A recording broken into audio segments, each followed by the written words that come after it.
everyone. Welcome to today's discussion session. The session is about to begin, and the session will be recorded. It will last 60 minutes.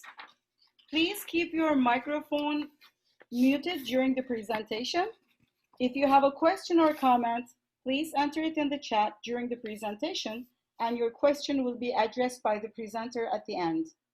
You can also raise your virtual hand or real hand if you'd like to contribute to the conversation. Can you see my slides? Okay, excellent.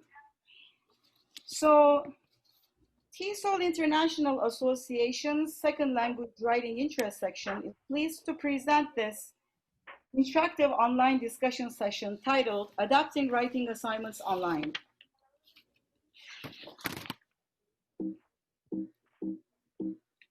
Our speakers are Nigel Kaplan and Dr. Tanita Sankam.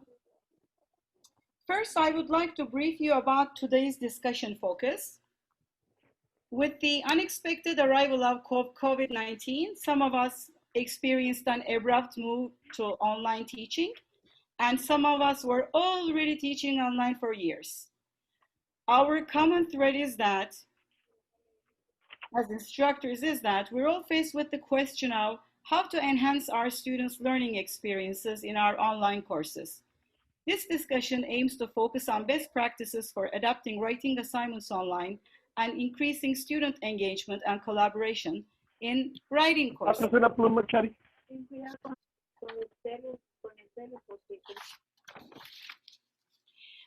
Today, I will be your moderator. My name is Aylin Barisha Tulgan Raliye, and I am also the chair of Second Language Writing Interest section. Our co-host today is Julie Riddlebarger, who is one of our steering committee members. And now it's my pleasure to introduce today's speakers.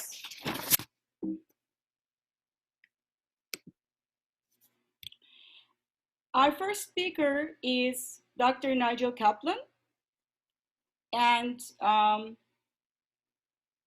then we are going to have Dr. Tanita Sanka, and after each presenter, we can have a Q&A. You can put your questions in the chat box, please, or if you prefer to direct them to the speaker in person, that's also possible because this is a discussion series. And in the end, if we have time, we can have a discussion and we can answer further questions. I'd like to also go over Dr. Nigel Kaplan's bio. Nigel is an associate professor and the online program manager at the University of Delaware English Language Institute. He has written several writing and grammar textbooks, including Grammar Choices for Graduate and Professional Writers from Michigan and Inside Writing and Q, Skills for Success from Oxford. His most recent book was the current Second Language Writing Interest section book club pick, Changing Practices for the L2 Writing Classroom, Moving Beyond the 5-Paragraph Essay with Anne Jones, published by Michigan. His research interests include collaborative writing, disciplinary discourses, and functional grammar.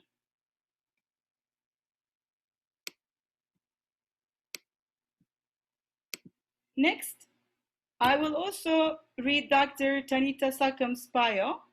She's an associate professor of rhetoric, writing, and linguistics at the University of Tennessee, Knoxville, where she teaches courses on second language writing, TESOL methods, and SLA, and was director of ESL from 2013 through 2019.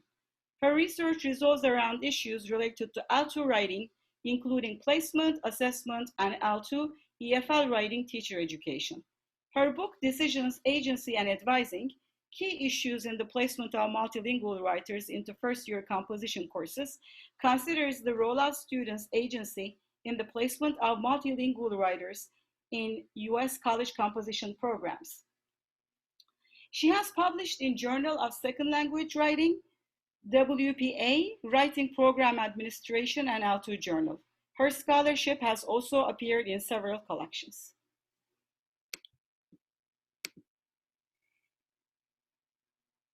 Okay, I will just keep the slide on, but of course we are not at Q&A yet.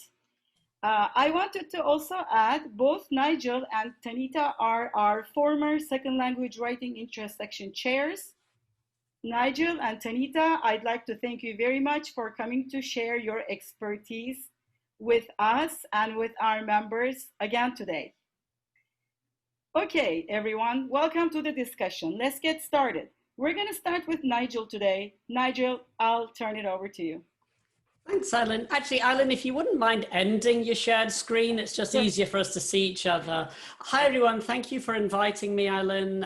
It's lovely to be back with the interest section again.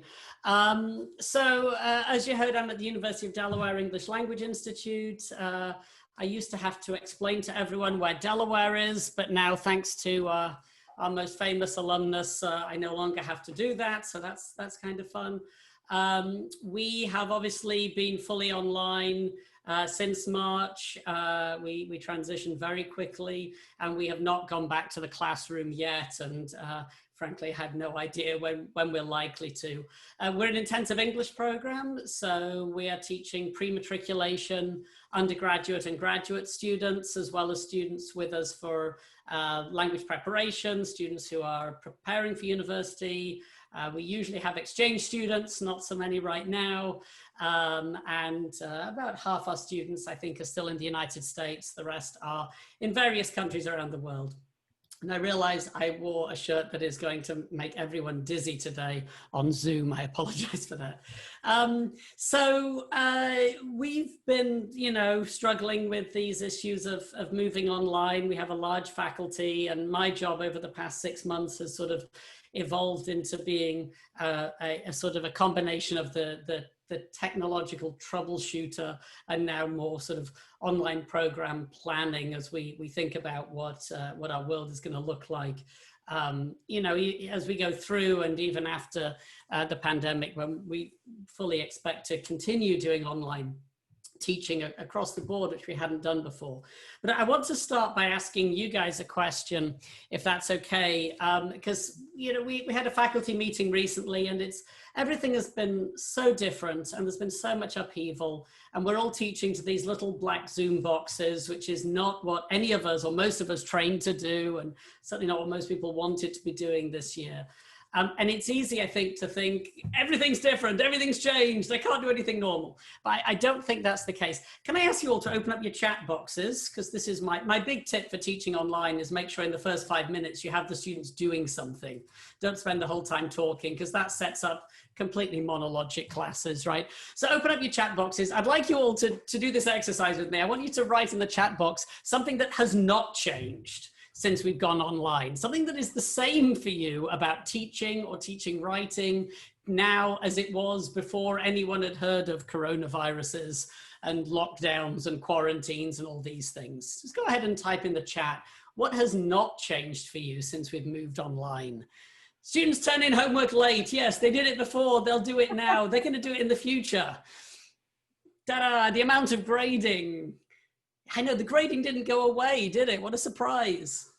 Did it get worse for anyone? I don't know. Some students love to write and some don't. Yeah, and it's probably the same ones, right? Students are quiet now, and it's probably the students who were quiet before. However, this is very nice. I like the way you're building a little story here. There are still ways for students to connect with each other and with instructors. That's a really good point. I'm going to come back to that one in a minute. Yeah, I really do second that point that we have even less idea what our students are going through. I think that's and I'd be interested to hear where some of you are teaching. But, most of the assignments haven't changed. The syllabus hasn't changed. Course objectives, learning outcomes haven't changed. What we did when we moved online, we realized very quickly that our courses and syllabus outcomes weren't going to change, but we realized we were getting less done. You know, you get less done in Zoom than you do in the classroom. And we did two things in response to that. One was to go through our learning outcomes and identify which ones were maybe less necessary. So we couldn't say they were not necessary because that doesn't look very good. So we said they were supplemental. So we now have core and supplemental ones. And my feeling is if they're supplemental, maybe we should get rid of them entirely. So some good is going to come out of this as well. Graded projects, yeah, stuff there. The assignments are basically the same. And that's actually the main point I came here to say, which is not very exciting, which is actually, in terms of writing assignments, not much has really changed, with one big caveat I'm going to come back to in a minute. But one of the points that I've really been emphasizing throughout this is that we can do almost everything that we did in the classroom online. Some of it may even, dare I say it, be slightly better. Much of it will be different, but we can get everything done online that we did in the classroom. We might not get quite as much done. And the other response, in addition to sort of thinking about which learning outcomes were essential and which weren't, was to start adding asynchronous components because Zoom, frankly, is a little slow. You know, it just is. If you've been working with it, and all the other technologies, Teams, Skype, and so on, are very much the same. I do think then, so my big point then is that we can do almost everything online, but there's a few sort of mores. I think students need just a little bit more practice. I think they need a little bit more scaffolding. I think they need projects to be broken down into smaller steps. I think we need to give the directions a little more clearly and more often. Pauline Gibbons calls this message redundancy. And she gives the example, this isn't mine, but she gives the example of a GPS. So when you're driving down the road and the GPS wants you to turn off, it tells you 2 miles out that you're going to turn. And then closer up, it tells you again, and it tells you the name of the road. And then there's a big flashing arrow on your screen. And as you drive, you know, blindly past it, it starts shouting at you that you missed your turn, right? So it gives you like 6 or 7 times. And it's not because we're especially, you know, inattentive. It's because, you know, people need those reminders. So with online assignments, whereas in the past, you might have just been able to say to students, this is due on Friday. Now you code it in the assignment on your learning management system. You put it in the text of your assignment. You tell them it in class. You put it in a daily or weekly announcement. So you've got to give everything more times. It's not hand-holding. It's just the reality of the online world where we're all juggling just so much. But we still can do lots of drafts. We can still do lots of collaboration. You can do collaborative writing online. It works beautifully. It's just a bit different. And lots of feedback. I said there was one caveat, and then I'm going to open this up for your questions. And the caveat is this: timed test writing doesn't work. I think that's great news. I'm glad to see the back of it, but you cannot have students sitting in a room with no books, no dictionaries, no access to the outside world, no access to other people, and have them write for an hour, which is what we used to do as a final assessment. Personally, I say good riddance to that. I don't miss it. Frankly, who cares about that stuff? But that's the one thing that really can't be done. You can fake it a little bit. You can put things on your learning management system to sort of restrict access. You can certainly give time limits. I would never ask students online to do something in the same time limit I did in the classroom because the internet can glitch, right? And the internet always glitches at the worst possible time. We all know this, right? I am not joking. Having spent 6 months training my colleagues how to teach online, in the middle of my first online class of the fall semester, my computer froze, shut down, and decided to update itself half an hour into class. And I felt I should give someone else my job at that point. But, you know, we can't do this writing. So I think what the first thing that you've got to get your head around, and I'm sure you all have because we've been doing this for 6 months, is that all tests are open book. That's great because guess what? The real world is open book.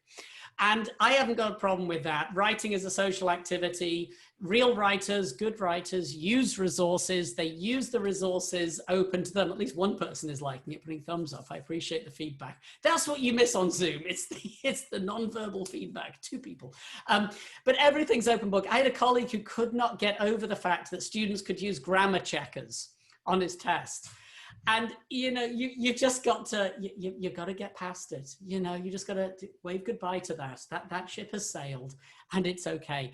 Because really, why do we do timed writing? Well, we do it. Why do we say there's an hour? Well, we say it because that's how long our classes are, because the Egyptians divided the day into 24 blocks of 60 minutes, which is kind of weird if you think about it.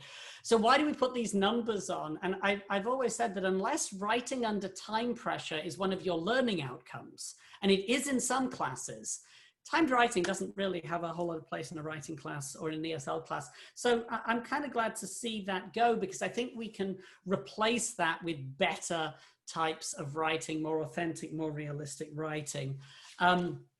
So we've obviously got new opportunities as well. We can do more with digital writing. We're having students use discussion boards. Discussion boards is a whole new set of genres that needs to be taught. That's great. I love genre. I love teaching new genres. So there's some new opportunities there as well. And I'll just end with these couple things that we've sort of moved away from, and then I'll invite your questions. I definitely think we're doing less whole class teaching. Whole class teaching on Zoom becomes very teacher-centered. So much more work, obviously, with breakout rooms, but also trying to move away from trying to teach whole classes, which is kind of weird with writing, towards more group work. Almost moving to, we're trying to move in some of our advanced classes towards more of the British tutorial method, which is the dominant method of instruction in traditional British universities, where you meet in groups of maybe just 2 or 3 people with a tutor once a week or every 2 weeks, and they rip apart your writing.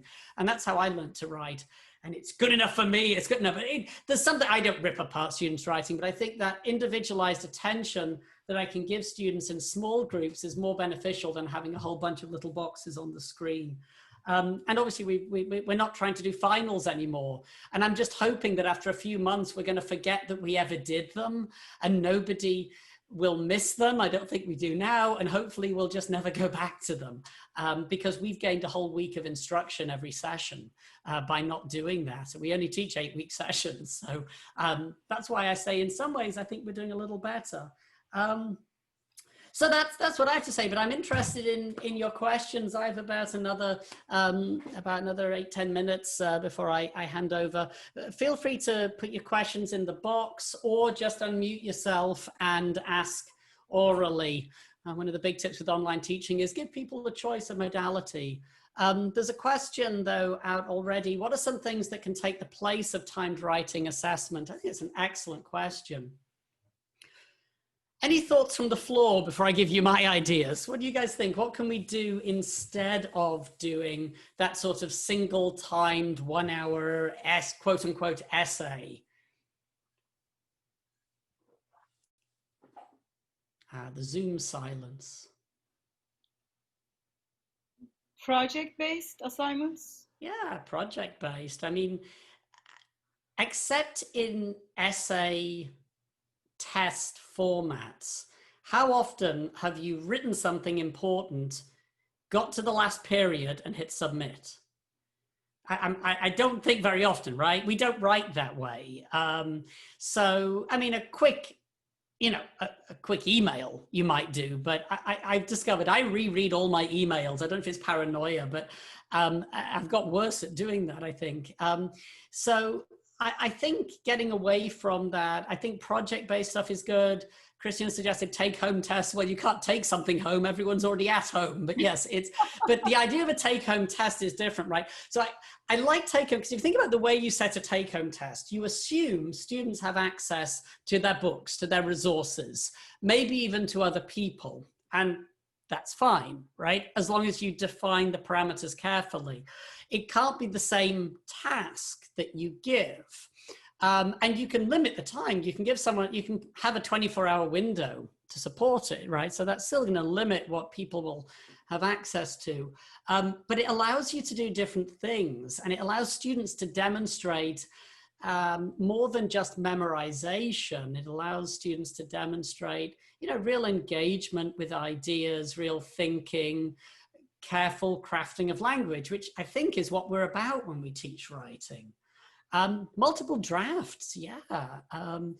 That's how we see students making progress. We give students drafts of everything else. As writers ourselves, we do multiple drafts of everything. I'm sure Tanita will agree with me. I don't know, have you ever had a first draft accepted? You've published a million things. Have you had a first draft? No, I'm lucky if the third or fourth draft gets printed, right? And I can't tell you how many, the list of books looks impressive, but I can't tell you how awful the first drafts of those books looked. And in some cases, the third drafts. So yeah, teaching students about that. Project-based collaborative work, I think, is good. Asking students to edit, revise a shared text. I think that's really nice. So as you heard, I'm a big fan of collaborative writing. I do collaborative writing with my students. I have students write collaboratively together. They could do a draft collaboratively and then go home and write it up, rewrite it individually or finish it individually. That's a really interesting form of writing. I've done that many times. And it's controlled in a sense, but also different. It also allows you to do things that you can't fit into an hour. So, that sort of writing test with no resources is rather strange, since we know that the hallmark of academic writing is that it's source-based. So it allows us to do much more interesting things with source-based writing. I think if you get folks to get students to write a summary and response to a short article in a somewhat limited period of time, that will tell you an awful lot about their writing ability, their reading ability, and their language proficiency. We do that in test conditions. I'm happy doing that. Just take out the test conditions. It doesn't really affect the final outcome that much. That's the funny part of it. It's a great question.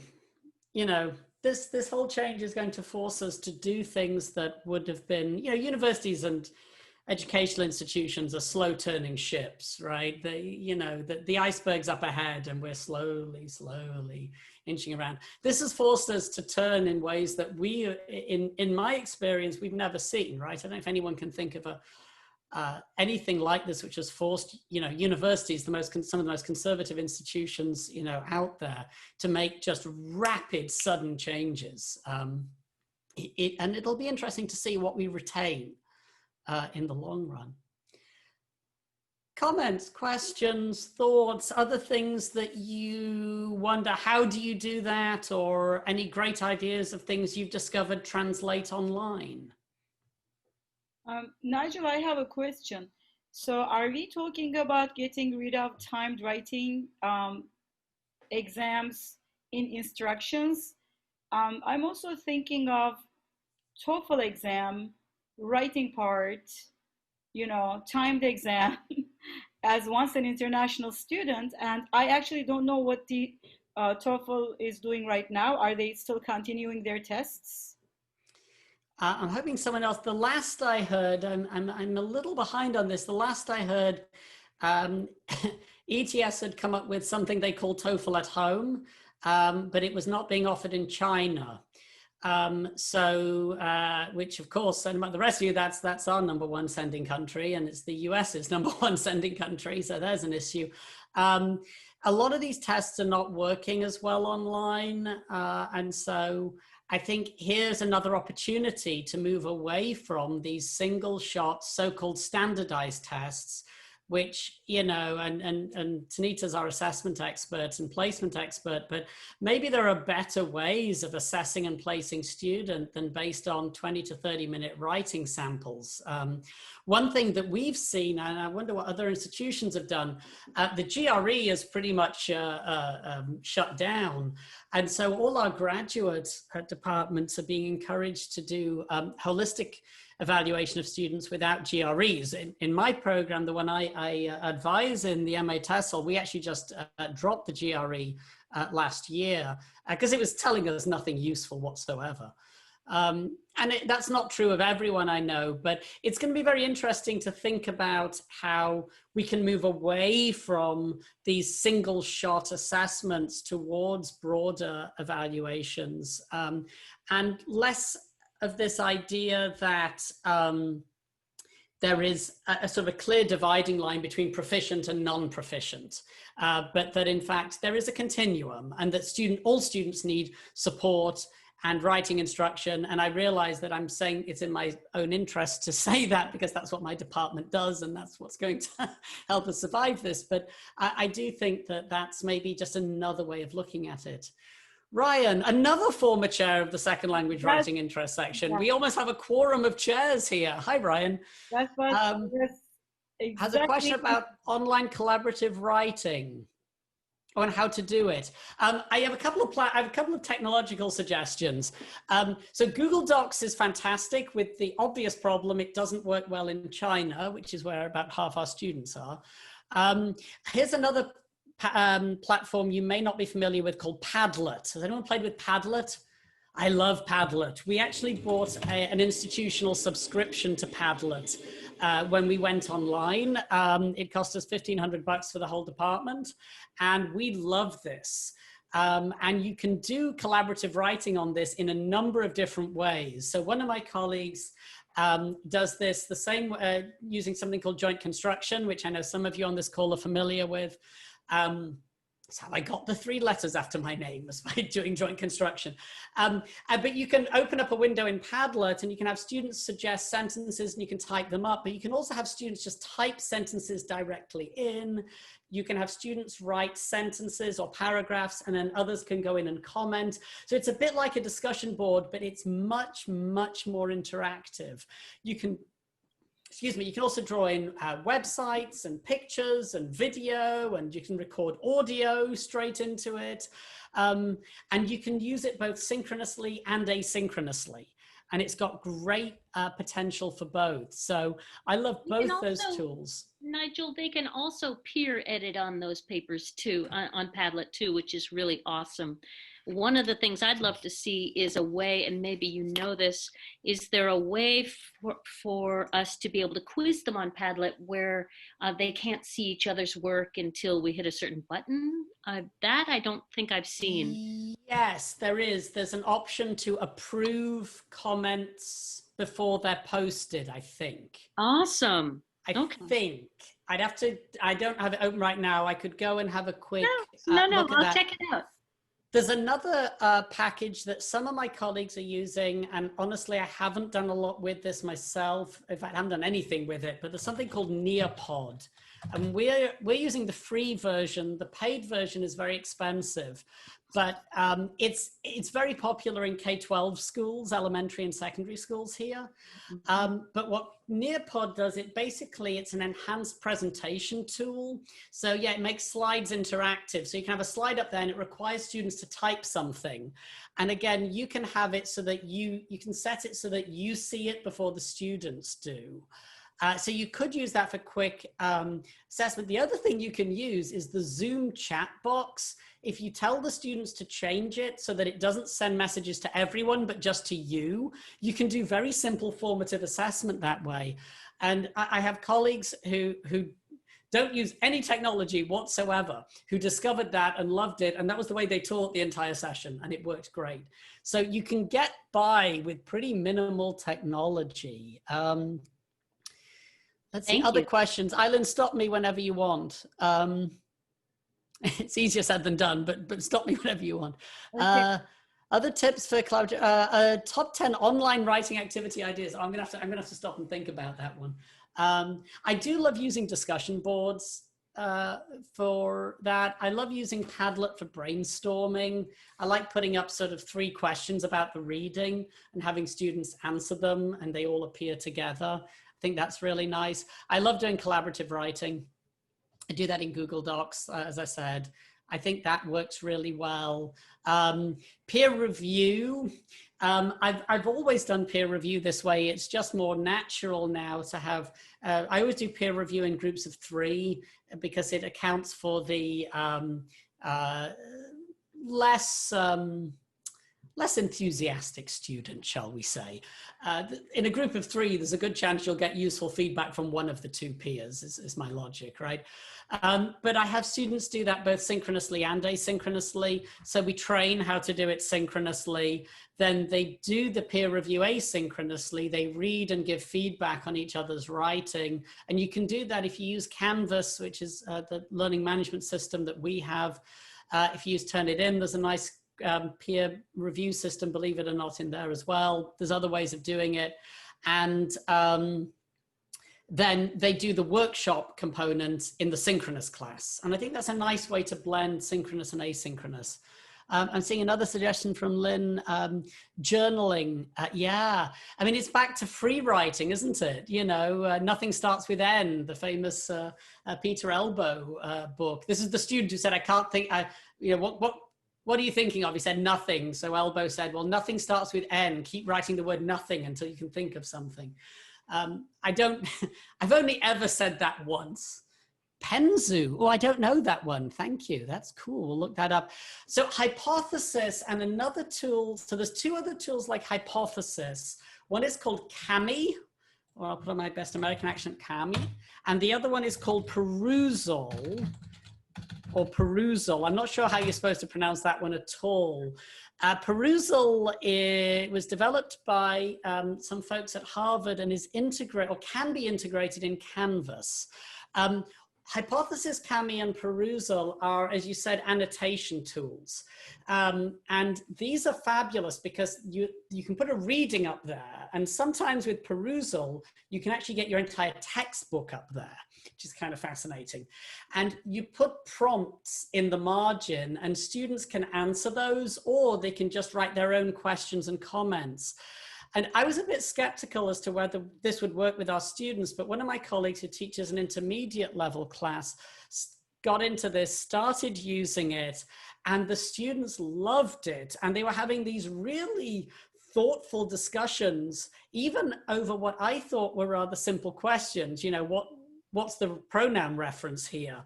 They were actually really getting into the text. And of course, they were doing it by producing writing. Which is great. And then they've got their notes ready for an in-class discussion or a further writing project.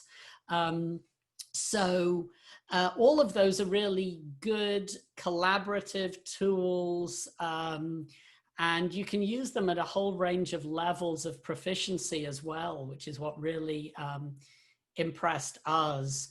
Someone else, Tanya, has suggested Jamboard, which is an interactive smartboard. If you're using Zoom, you know Zoom's whiteboard is pretty terrible. Can anyone use the Zoom whiteboard? It's really clunky.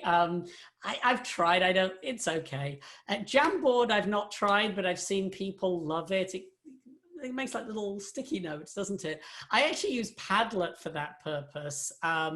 Or I cheat and I have a document camera and I just put a piece of paper underneath it. But for an interactive whiteboard, I think that's a great thing to do. And again, it's all writing. And there is, I don't know, I think actually that teaching writing is easy in this form, or at least it's no harder than it already was, right? Teaching writing was never easy. Writing was never easy. I'm not sure it's that much more difficult online. And some of you were teaching online long before the rest of us, you know, were forced to do it. It's really very feasible to do. So yeah, all of those things work. Other suggestions before I wrap up and hand over? Yeah. You know, I have a comment to make, and that is that we're doing, you know, fairly short terms, but long classes. They're 95 minutes. Yeah. I mean, they're 90 minutes, and that's just too long for language acquisition. So what I do during, you know, halfway through the class, I stop the class, and journaling's awesome, and we do it, but I stop the class and I have them journal for 5 minutes in their native language so that their brains can have a reset, because I do think that that's kind of necessary with this work if the classes are longer. So I love that idea. That's a great idea, and it's important for international students or people whose second language is English or foreign language is English to take a break from thinking in English, trying to produce English, it does come with effort, and the brain gets really, really tired. So I do think that longer classes actually sometimes are, um, I think they can be less productive. yeah, exactly, less I think it'd be a productive, lot less not, productive. yeah, not Yeah. very productive for English language learners or writers. So I personally do 50 minutes of class. I give a 10-minute break. They can turn off their camera. They can go have tea, come back, just walk around, stretch a little bit. We do another 50, 55 minutes, and it's a 2-hour class. And I think one of our rules in the school documents say that we actually have to give our students a break after 50 minutes of instruction. Oh wow, that's great. We don't have that, although I think many people have been doing that. I think this is also, we're not going to talk about this now, but this is also the time to start thinking about asynchronous instruction, or asynchronous learning is a better way of saying it, because not because one is better than the other, but because you can't do as much on Zoom, and it's exhausting, and it's technologically so demanding. The demand on bandwidth for this, it just doesn't work for everyone. And so I think that's the direction we're going. And thank you for the comment about social media. Students are writing more than any of us realize. I'm going to pass over to Tanita, though, because I want to hear from Tanita. Thank you so much, Nigel, for your wonderful ideas and the resources you provided us with. And we will move to Tanita. Tanita made a very good point when I approached her to request that she gives us this talk today. She said that it's very important, what is very important for her is student engagement, interaction, and collaboration in writing classes. So we are going to hear her views right now. All right, thanks, Eileen, for inviting me to to share with everyone my teaching practices. And Nigel, thanks for these great ideas and from the chat too. So before I begin, I would like to give you just some context of my teaching. So this is usually I teach. This is an upper division writing class that enrolls both domestic students and L2 students. So I have two different student population come from different backgrounds, native speakers of English or non-native speakers. And students come from different disciplines, including computer science, political science, history, English, right? And the goal is to teach them how to use rhetoric in their own disciplines of writing, right? And before COVID-19 hit, right, I taught this class in a very I had 20 students, and I use a lot of whiteboards, right, to try to get students engaged, right, in the discussion, in the writing activities. And then when we moved to Zoom, right, last spring, so I had some difficulties. How should I maintain the way I did in a face-to-face classroom, because I love writing on the board, and I always invited my students, right, to write on the boards with me, right? That's what I did. And then when we use Zoom, the whiteboard in Zoom, Nigel just mentioned, it didn't serve the purpose, right? So what options do I have? I asked myself, and said, oh, let's try. Let's try Google Docs then, because it is free, right? And then you don't have, and then so what I did, right? So what I've been doing, since last spring. So I after I give a very brief lecture, right? When you teach in a Zoom classroom, right? We meet twice a week. Oh no, the class meet supposed to meet Tuesday and Thursday, but I'm doing a combination of synchronous and asynchronous teachings. So on Tuesday we meet as a class on Zoom for 75 minutes. On Thursday, right? They have to read and assign reading, and then I give them a reading guide, and then an assignment. So on Tuesday, when we meet on Zoom, and I don't want to dominate, right, the discussion, right? I don't want to do like, okay, keep like spending like lecturing the entire 75 minutes, right? So what I've been doing, so I start for maybe like give a lecture about like no more than 15 minutes, okay? After that, I put students into breakout rooms, and then I create a Google Doc that, and I send a link to my student using the chat, right? And anyone can access. And the good thing is that when you put them in the breakout rooms, they get to work with no more than 3 people in each group, right? And I gave a very clear instruction on the Google Doc what questions that they need to address and work in groups, right? And then, so they have about between 20 and 25 minutes to complete the task, right? After that, right, each group will kind of present what they wrote like on the Google Docs.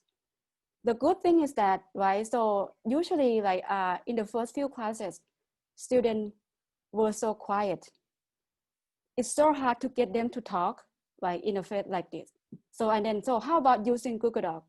And then once they have something to work on, that they write, they work together in groups, right? They brainstorm the answers, right? And then when it's time for like to share their findings, they talk a lot. They have like something to work on, so that their answers like are in the Google Docs, right? And then so they have what they wrote on the Google Doc. At the same time, they can elaborate on what they said, right? So like one group have 2 or 3 students, like 3 students. Can you believe that all of them like chime in into the discussion? So interesting with this kind of like dynamic, right? And then one thing about breakout rooms that it's my intention that I do not join the breakout rooms. I did try once and I freaked students out because they were working, right? And then when they saw me, oh, Professor Sankamp, and then they just stopped the dynamic, right? So after that, I stopped like joining the breakout rooms. So yeah, and then okay, this is group work, right? I also bring like individual work during like the discussion too. So the same thing like with Google Docs. And the good thing about Google Docs is that you don't know who is writing. You can be like a coyote, could be an elephant, right? So this is a good thing, right? So they can write their answer without fearing about like concern about, oh, am I writing something wrong or writing something like bad answers? Nothing. You just keep writing, right? And then they share their answers. I think that, to me, I feel that this is worked very well with in terms of at least getting them engaged in the reading and in class discussion, right? And as one group present, and then other groups also chime into the discussion too. So this is how I see like a way in which we can use like the Google Docs to enhance student engagement, right? They have something to write down, and at the same time, they can elaborate on what they said in the Google Docs, like that. So anyone, and I'm gonna stop here first, and then if you have any questions or any ideas that you want to share, and then we can move on to, I have some other topic that I want to mention too.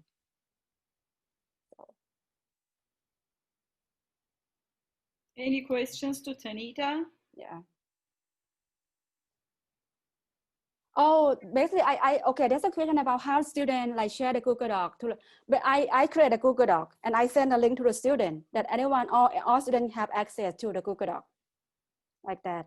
And then they will write the answers like on the Google Doc, the shared Google Doc. Yeah. Mm-hmm. Yeah. Okay. All right. Okay. No allocation. Okay. Mm-hmm. If you don't have any questions, please feel free to share your ideas, your opinions, the tools that you use, the methods that you use. Nita, there's a question in the chat box. How do you assign your groups? Do you choose the students for each breakout room, or do you do it randomly? Randomly, breakout room randomly. Yeah, I just, okay, in the breakout room function, you can select whether manually or random, yeah, like that, randomly. Yeah, it's too much work to try to figure it out, right? No, let's say if you have 30 students, you have to like put it in one by one. So just use the like randomly function. It works. And students said, okay, they were excited about this function because they have no idea who's going to be the group members. So this is one, I think one good thing about like breakout rooms. Yeah. So, yeah. Okay, so one student are in the breakout rooms. How do you ensure that they understand the assignment without, you can tell from the answer that they are writing on a Google Doc. That's the way to check, right? So as they work in groups, I see Google, everyone see the Google Doc, and as they're writing, and I can chime in by adding my marginal comments in that. Yep. That is a way to check. Yeah. Okay. Yeah. And then I have noticed that during the breakout session, there's a function that you can chat, you can send messages to everyone during the breakout rooms, but it goes pretty fast. You have to, yeah. So you have to ask the student to pay attention to like the messages like on top of the screen. Yeah. Okay. Right. Yeah. And I think you still can use the chat during like the breakout room. Student ask question and everyone still see the question and answers. Yeah. Okay.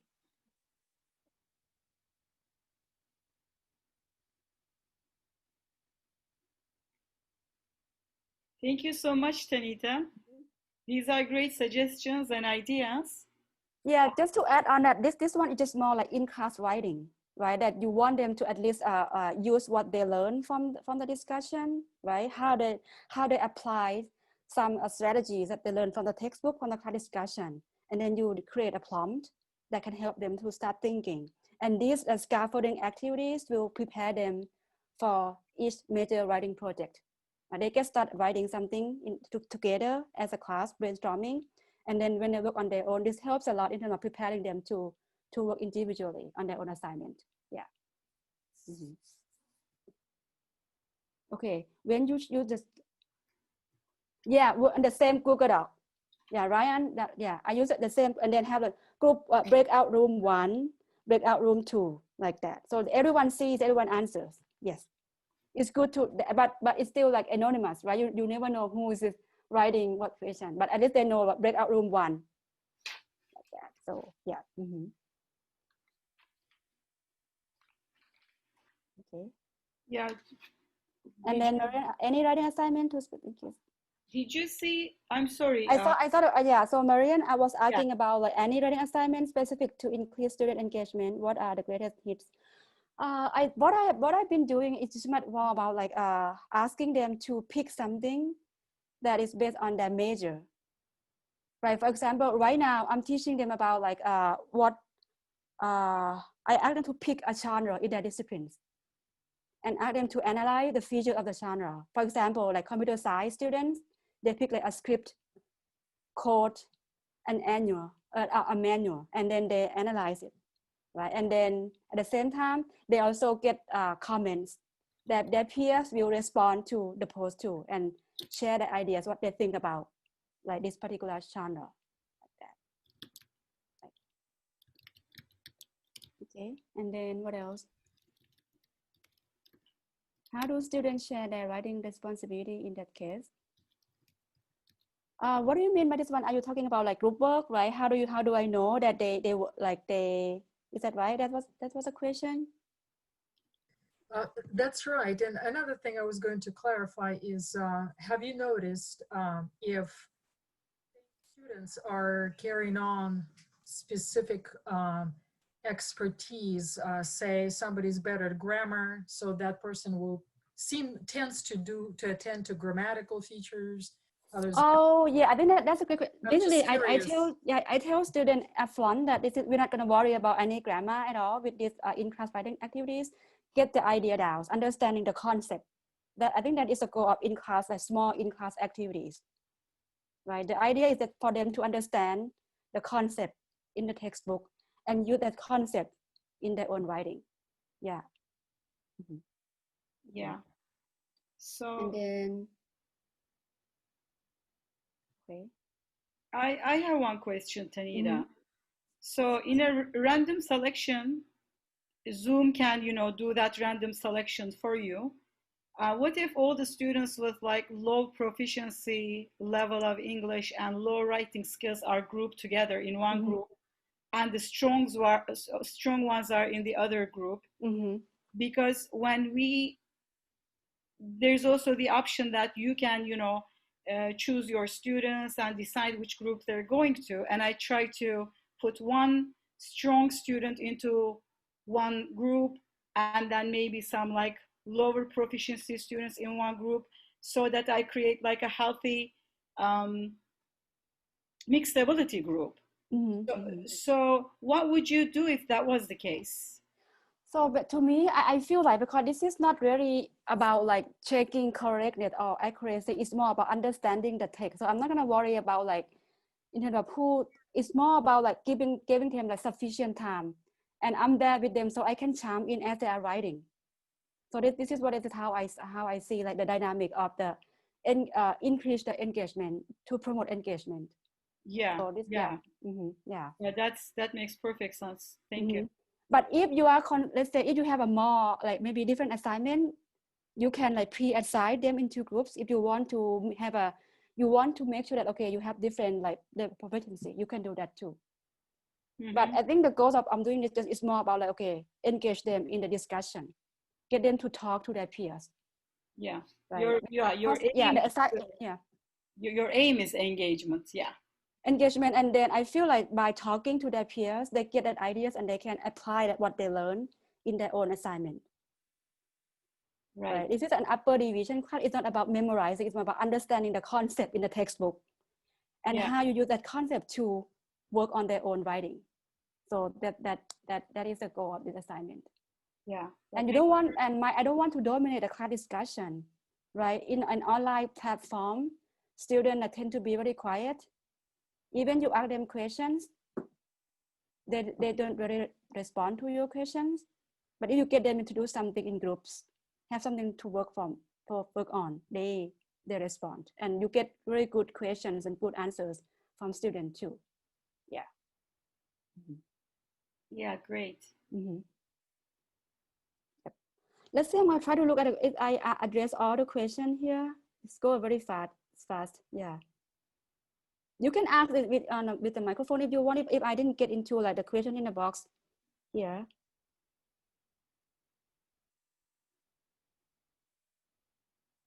We have around 7 minutes, so I would appreciate it if you could contribute or ask questions, or maybe point out the things we didn't see in the chat with your own voice. That would be wonderful. Okay.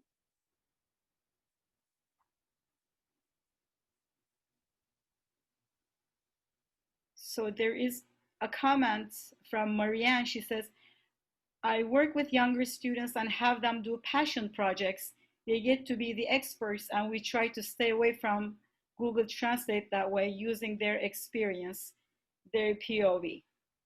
Yeah, so that's a wonderful idea. Thank you, Marianne.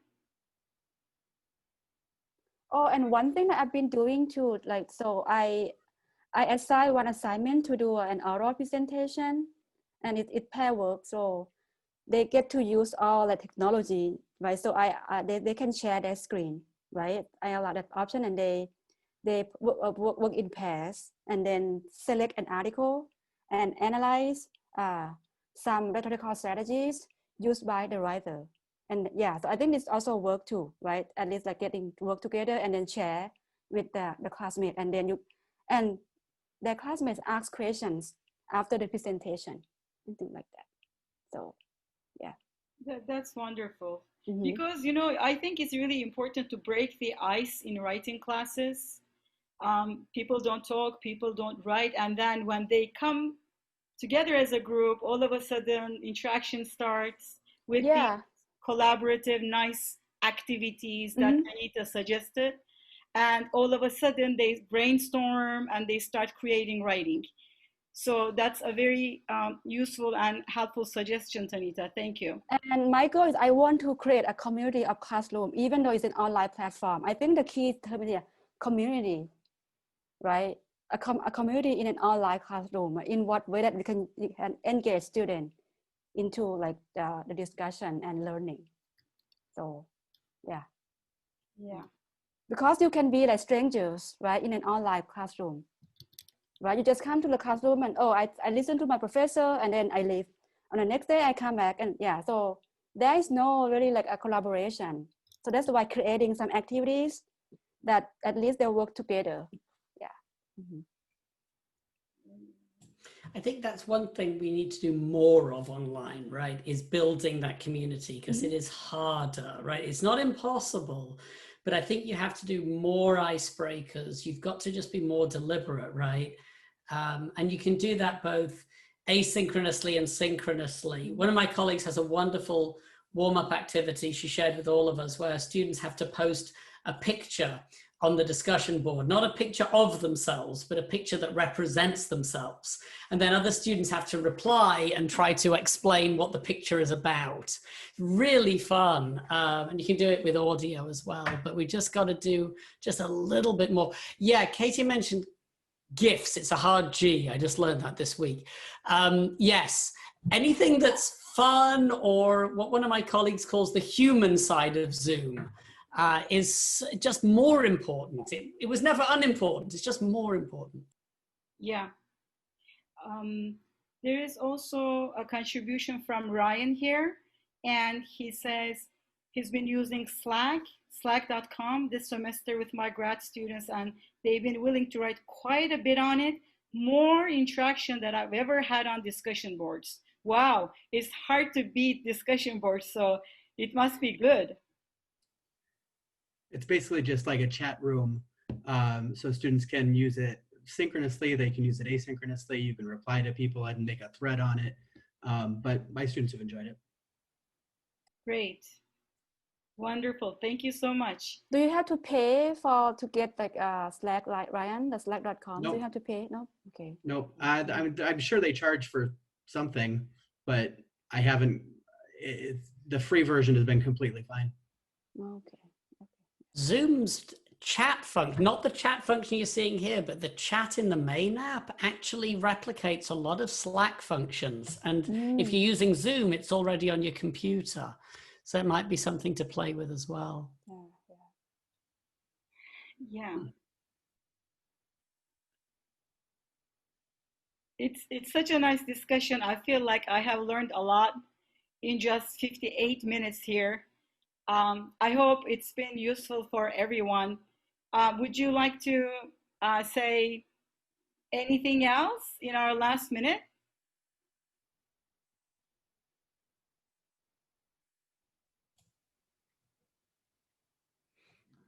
Okay, great. Good luck, stay well. Yeah. It's the best thing we can say to all of you is good luck. Try to get through this semester. Yeah. Then I would like to just bring to your attention that Second Language Writing Interest section, we do have a Facebook Second Language Writing page. We have a Twitter account. We have a virtual book club. We have the book club page. We have TESOL YouTube channel, and this session today is being recorded and it will be there in case you'd like to watch it again. And this is my TESOL address online, basically. And if you're not members, or if you are members still, we would like to invite you to use our resources. And I would like to thank you, our speakers, so very much for joining us. Maybe you are in a place where time is really late right now, but you made the sacrifice and came here, especially some of our speakers also. So thank you so much for attending our discussion. And I'd like to thank Nigel and Tanita for their wonderful ideas, thoughts, and tools today and being with us. And would like to thank you, our former chair, Ryan Miller, for joining us today also. And we loved having you. Hope to see you in our other sessions, because we'll be having sessions next month and the following month, October and November, towards the end of the month. So please keep checking the link and the information about that on our Facebook page. I'll post it there. Next one is going to be a little bit more research based. Yeah, thank you so much and stay well. We wish you a wonderful night. Thank you again for joining. Hope to see you again.